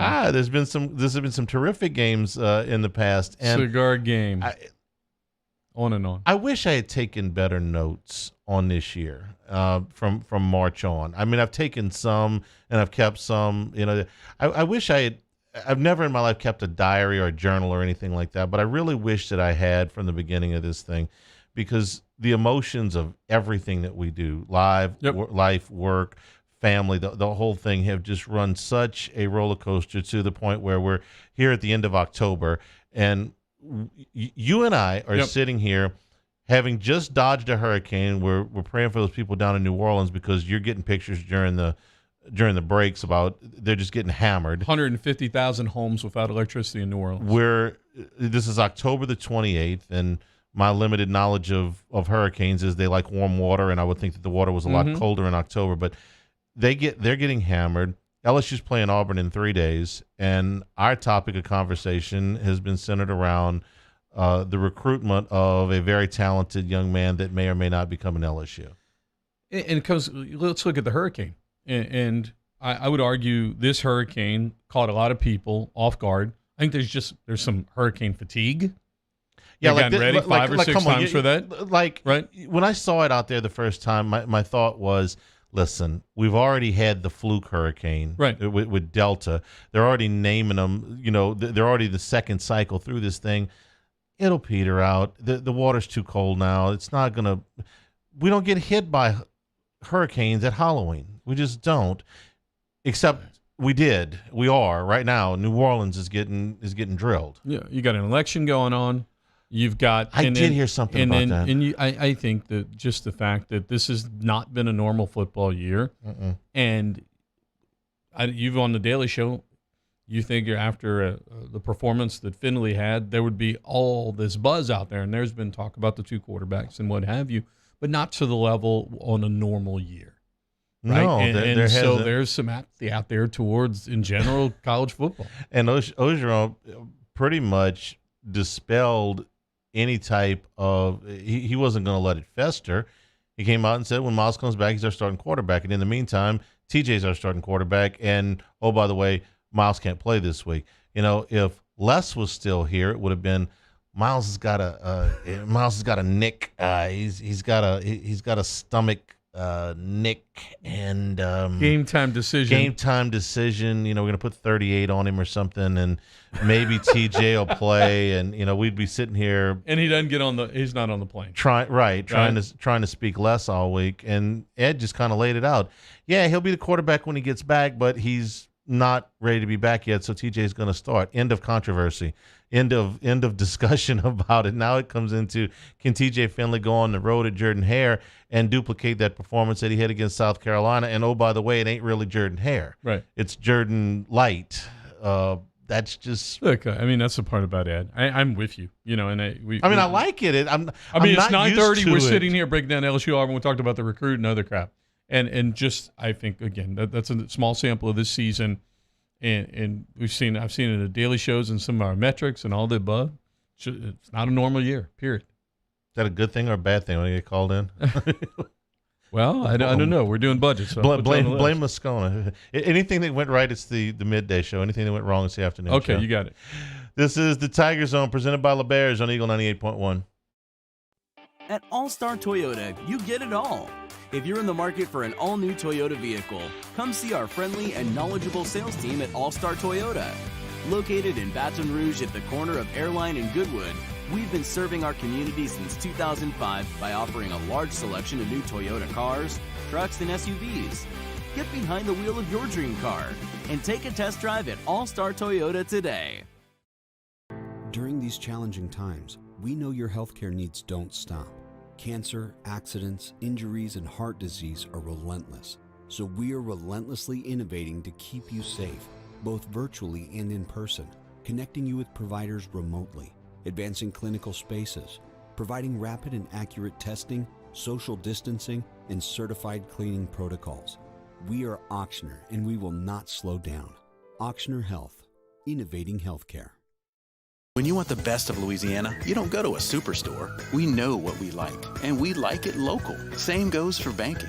As one of Louisiana's largest local banks, we offer homegrown services crafted around you. Gulf Coast Bank, the bank that cares about you. From the makers of Blue Moon comes Light Sky.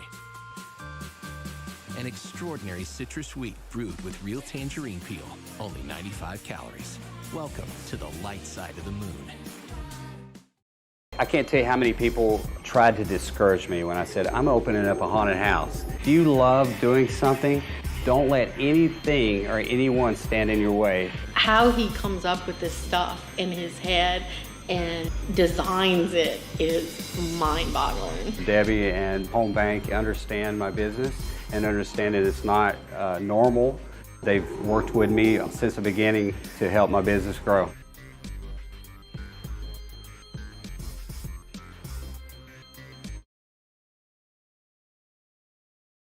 To all of our heroes working on the front lines of this COVID-19 pandemic, your bravery and selflessness represent the very best of us, and we want to say thank you. I'm asking everyone around the state to join me in celebrating the heroism of our healthcare professionals on the 19th of every month at 1900 hours, that's 7 p.m. Write a note of appreciation, make plans to donate to charitable organizations, or say a prayer. To learn more, visit 19thanks.org. Thank you, and God bless.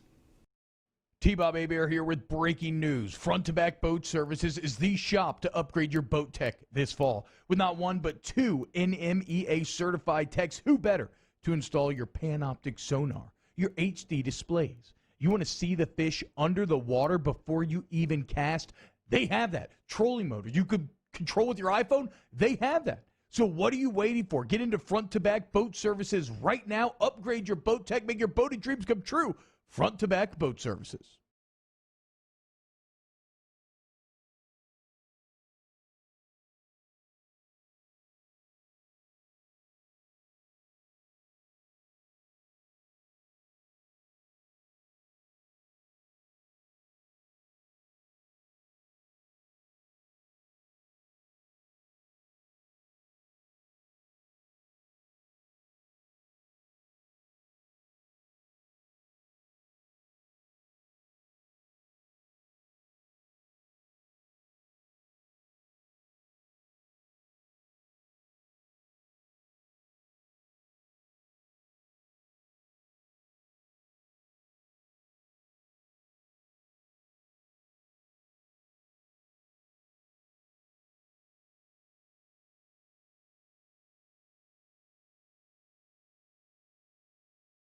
Eagle 98.1.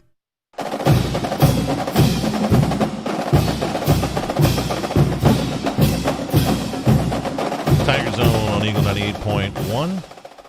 Presented by LeBear's Thanksgiving dinner to go from the Bon Ton Buffet. Feeds 8 for just $95. Pre-order through Tuesday, November 24th at noon. And choose between the oven-roasted turkey, the mandarin orange glazed ham, dressings, sides, rolls, cornbread, sauces, and pie. Call 225-224-4143. Nearly a full slate in the Southeastern Conference this weekend. All but two teams are playing. Georgia is at Kentucky. Kentucky's making a quarterback change because, Coach, you got to complete more than 4 passes in a game. Yep. Plan to win. So Joey Gatewood, who's the Auburn transfer, he got in there a couple of weeks ago. He went into last week's game, and they just never had the ball. Missouri had the ball for 43 minutes of that game, so they never really had much of a chance to show what they could do offensively.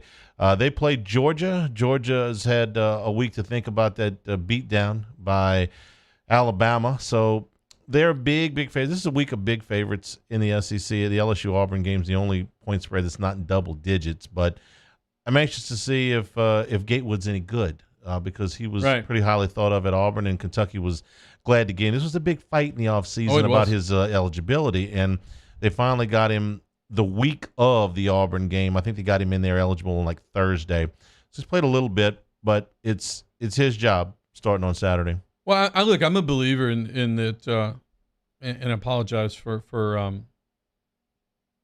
excuse me, as I'm reloading in here. I think I'm a big believer in what Stoops has done. I'm not Jacob Hester, right?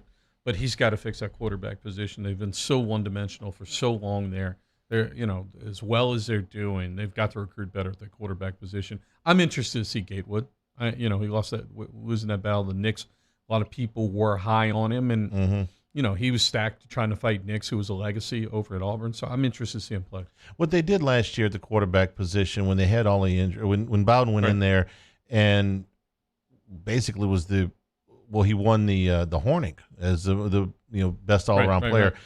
Well, you did it out of necessity. Yeah, you had to. You were forced. Now, you shouldn't at that point in your career be that vertically challenged in the pass game. Before that, they took the kid from Indianapolis that really didn't pan out. It just had a whole lot of luck at that position.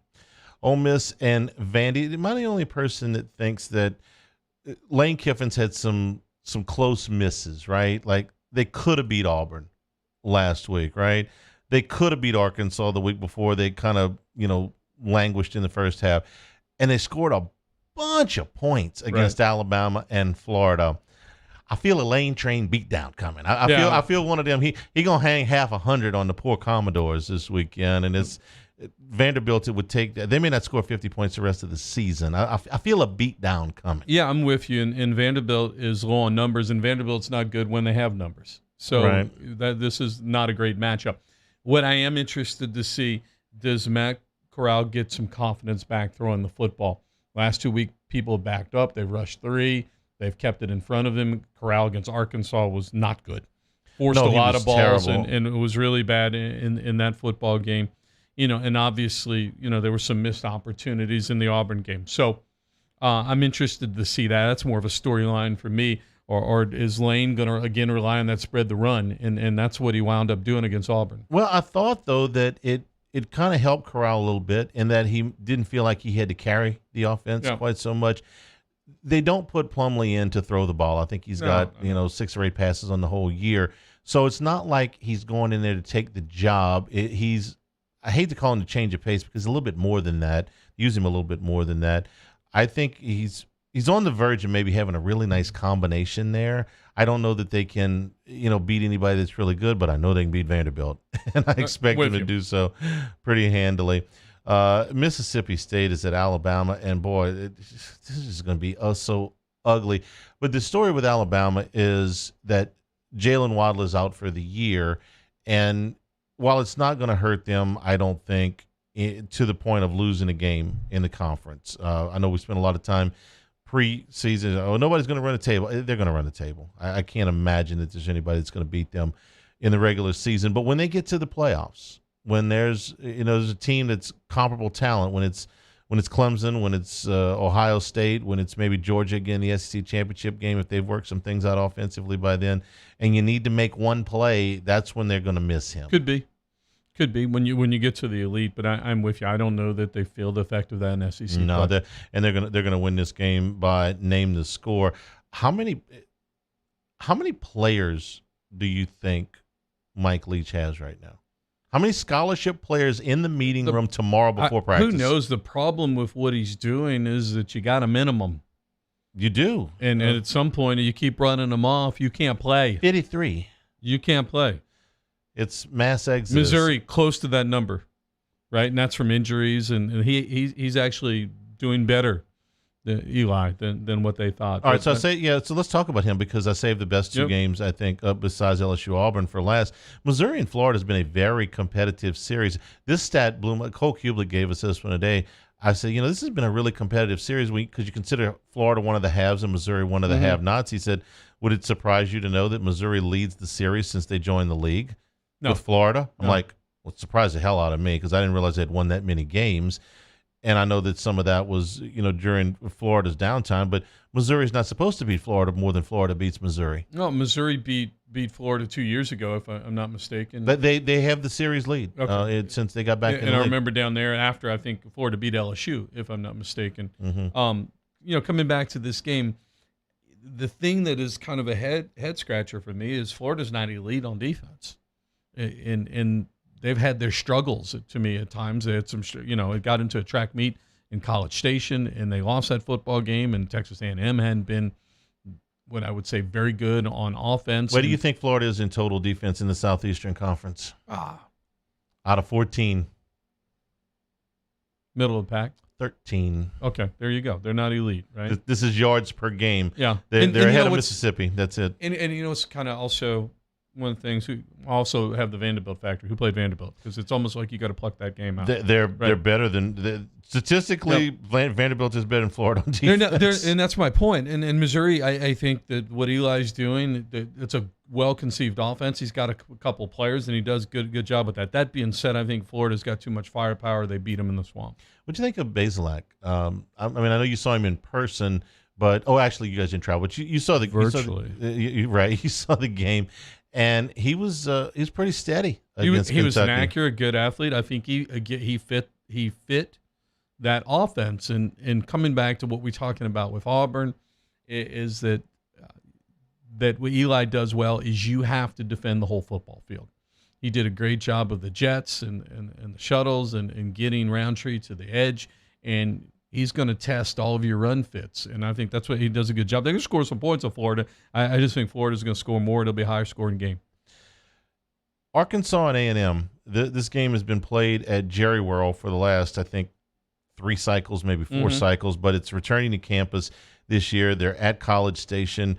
Arkansas, one of the big surprises in the league so far, but he's a real fan of what Sam Pittman has done, taking a limited roster, and I'm being nice, and haven't won a couple of games, and really they ought to be 3-1. Texas A&M is 3-1, and if they win this game, and this has been a tricky spot for them, they've been favored I think they've been favored in every game that they played against Arkansas, but man, it's been like pulling teeth for them to win it. This schedule is filled with winnable games for A&M, but no gimmies.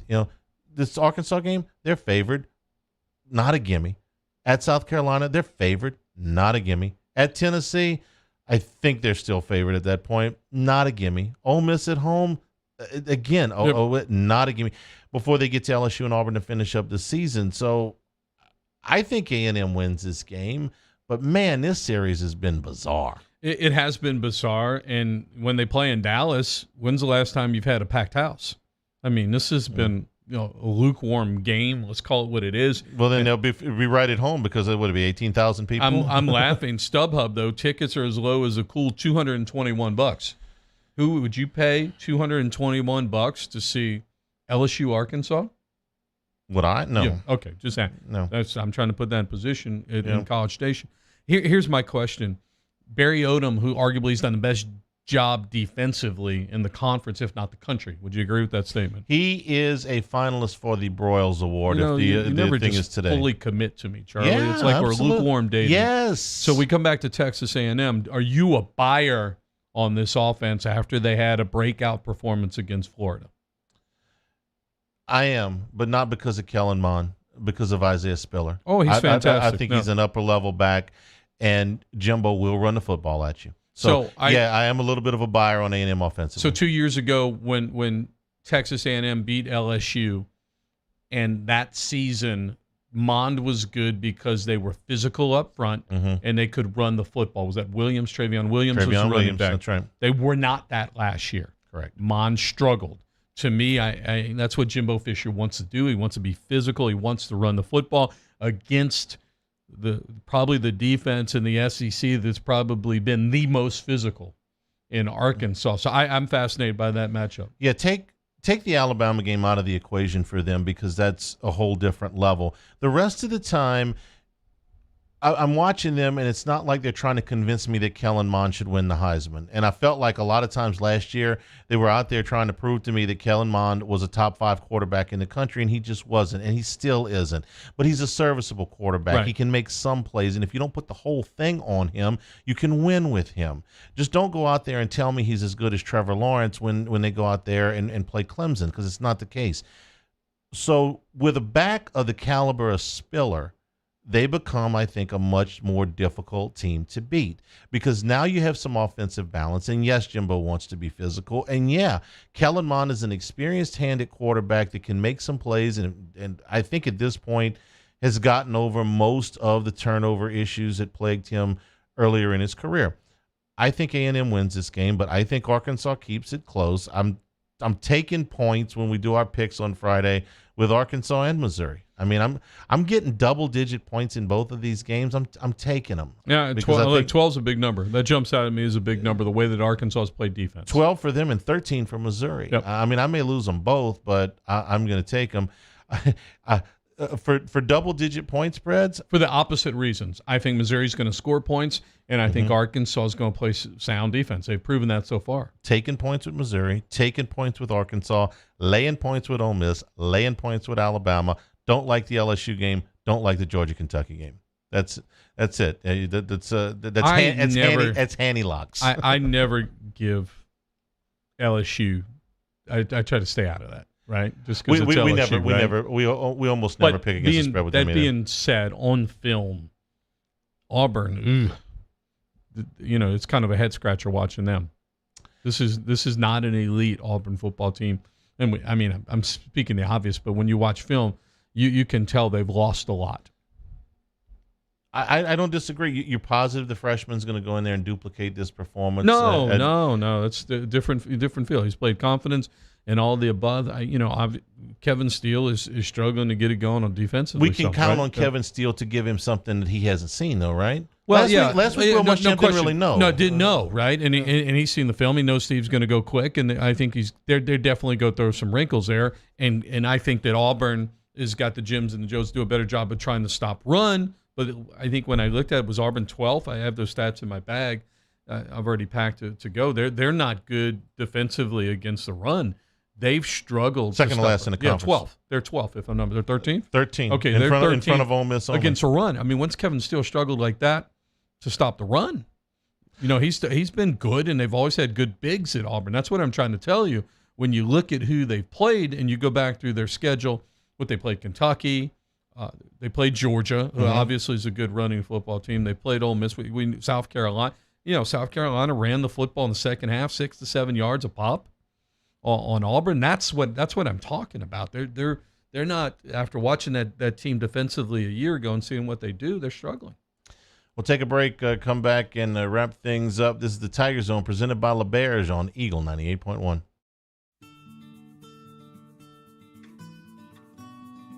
This is a house call.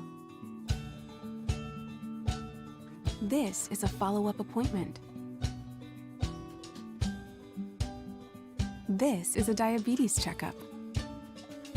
This isn't just more convenient care, it's more advanced care. This is innovating healthcare at Louisiana's #1 hospital, Auctioner. I've been doing business with Luba for 25 years. They're dependable, trustworthy. It's just the attention to detail with our clients. Our folks have years and years of experience. They're highly trained professionals. But many companies have that asset. What I'd like to think makes Luba a bit different is that we use those talents in a way that truly is dedicated to serving the needs of the folks who depend on us. Gulf Coast Bank and Trust is a local bank with a straightforward philosophy. It's about doing the right thing for our customers. Participating in our community with annual local fundraisers.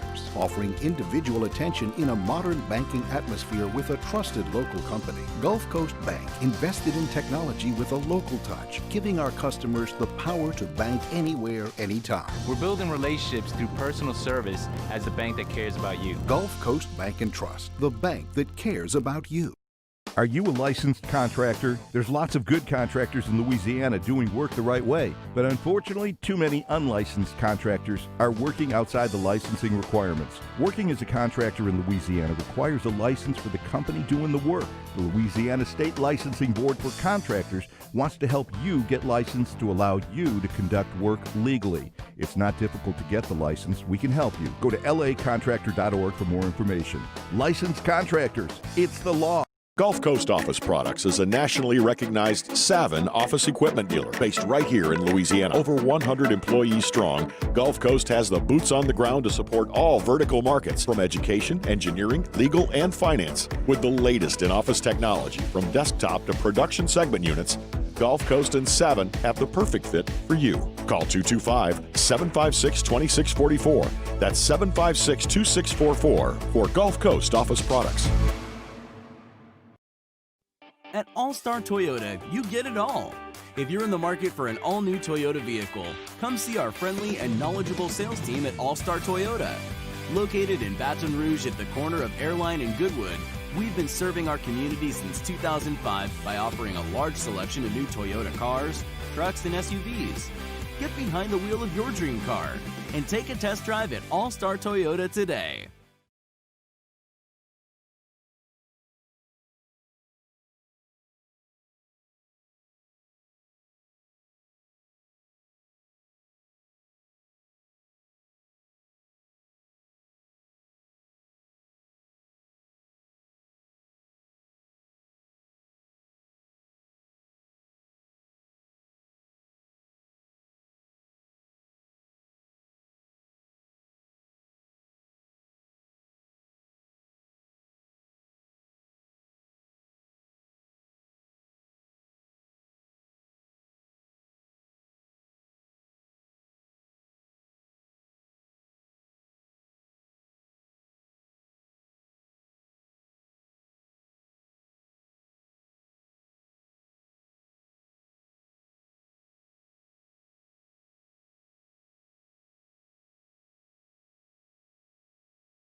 Eagle 98.1.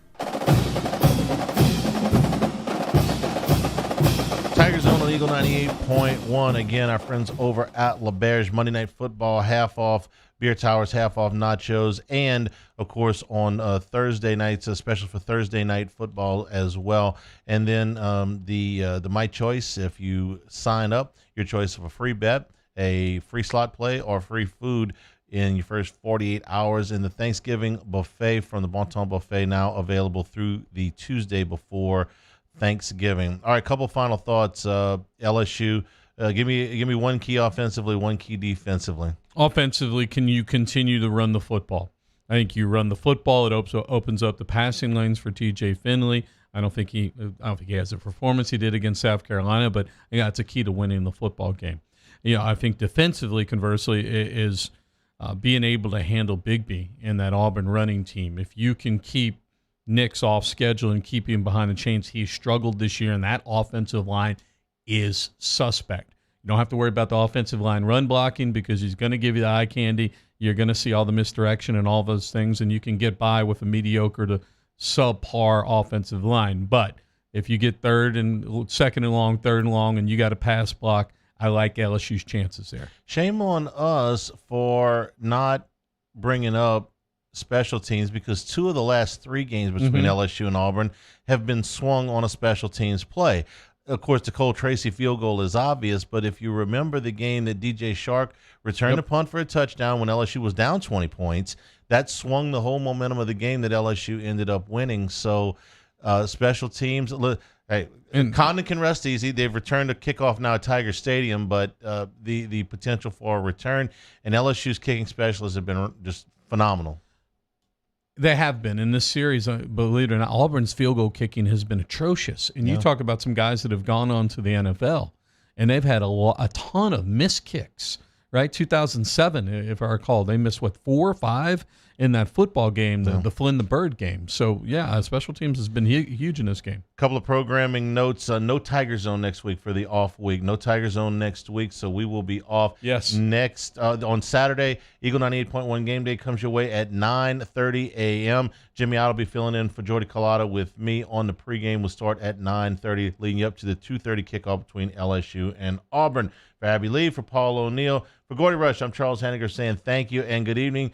Presented by LeBears, this has been the Tiger Zone on Eagle 98.1. All right, man, what do you want to watch? Football or football? Let's go with football. Football it is.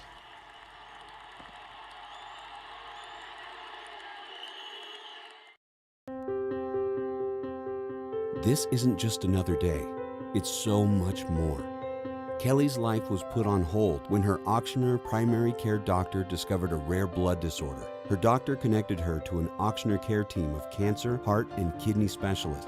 With multiple primary care locations around Baton Rouge, same-day appointments, and online scheduling, we're relentless about keeping you healthy. Auctioneer Baton Rouge, innovating healthcare for Kelly. ServiceMaster